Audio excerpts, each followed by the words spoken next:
अस्सलाम वालेकुम dear students, I hope कि आप लोग खैरियत से होंगे।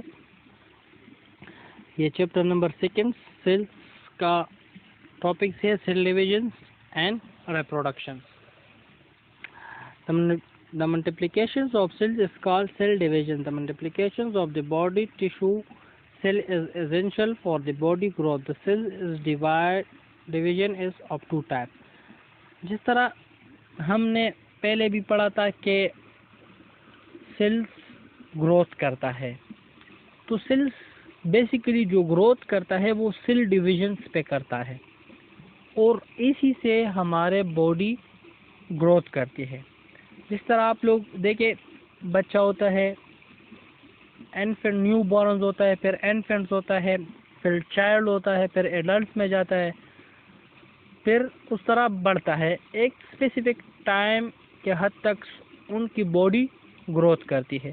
तो बेसिकली उनकी बॉडी जो ग्रोथ करती है उसमें सेल डिविजन होता है। क्या होता है? Cell division. अब दो टाइप के सेल डिविजन है, एक को हम कहते हैं माइटोसिस और दूसरे को हम कहते हैं मियोसिस। अब माइटोसिस क्या है और मियोसिस क्या है? Mitosis, when a cell's parent cells divide into two cells, daughter cells, in such a way that the number of chromosomes remains unchanged in the daughter cells.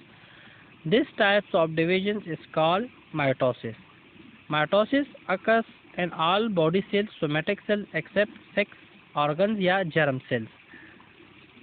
अब माइटोसिस वो process है cell divisions का जिसमें हमारे body के sales एक से दो सेल्स में कन्वर्ट्स होते हैं, लेकिन उसमें जो क्रोमोसोम्स नंबर्स होते हैं 46 क्रोमोसोम नंबर जो होते हैं वो रिमेन्स अनचेंज रहते हैं,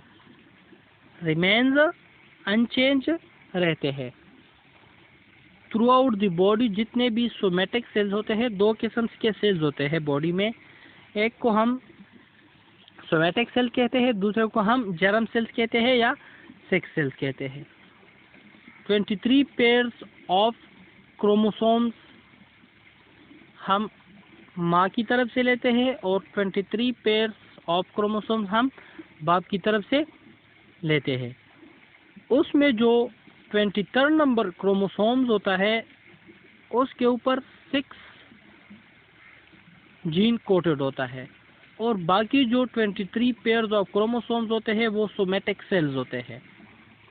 तो जितने भी सोमेटिक सेल्स हैं इनकी जब डिविजन्स होती है तो ये एक सेल दो में कन्वर्ट होता है, लेकिन इसका जो क्रोमोसोम नंबर होता है वो रिमेन्स अनचेंज रहता है। तो इस प्रोसेस को हम क्या कहते हैं? माइटोसिस कहते हैं। फिर उसके मुख्तलिफ किस्म के स्टेप्स है, प्रोफेज है, मेटाफेज है, एनाफेज है, टेलोफेज है एंड इंटरफेज है। प्रोफेज क्या है? In this phase, the centrosomes divide into the two centrioles which migrate to opposite poles of the cells, but remain attached by a fine thread-like structure जिसको हम spindle fibre कहते हैं।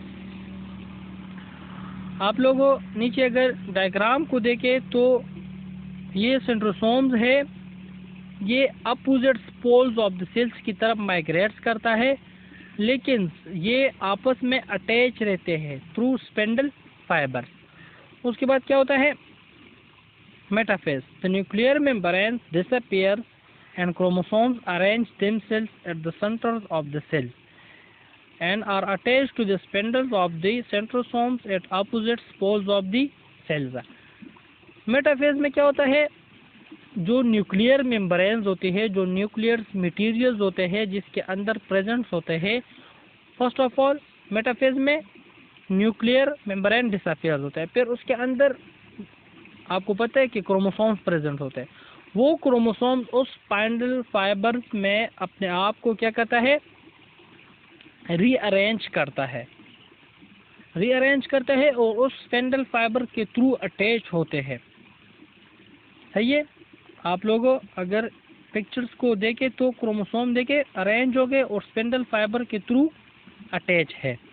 जो red colours के linings from top to bottom खींची हुई है, this is called the spindle fibre. उसके बाद क्या है, anaphase.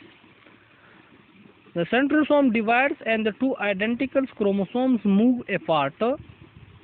They arrange themselves as opposite poles of the cells. At the end of this stage, the spindle breaks. Anaphase में क्या होता है कि टू आइडेंटिकल क्रोमोसोम्स मूव करते हैं, कट लग जाता है सेंट्रोसोम्स में, क्रोमोसोम्स के जो सेंटर्स होते हैं, और सेल्स के एक और दूसरे अपोजिट जो पोल्स होते हैं उसमें मूव करता है, और इसमें क्या होता है, स्पिंडल फाइबर जिसके थ्रू ये क्रोमोसोम्स अटैच थे वो ब्रेक हो जाते हैं। उसके बाद है टेलोफेज।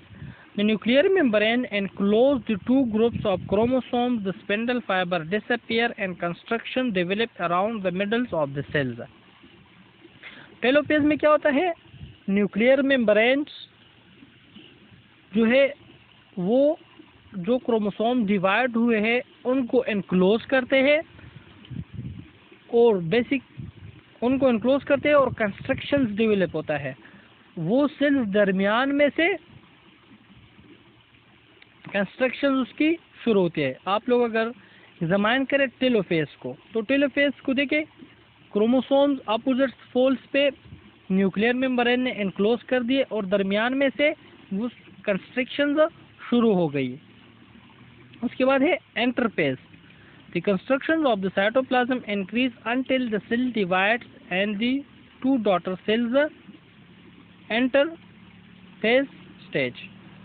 और इंटरफेज में क्या होता है, कंस्ट्रक्शन तब तक जारी रहता है जब तक ये दो सेल्स, एक सेल जो है कंस्ट्रक्शन डिवाइड ना हो जाए दो सेल्स में। जैसे ही डिवाइड्स होता है तो माइटोसिस का जो प्रोसेस होता है वो कंप्लीट हो जाता है। Thank you.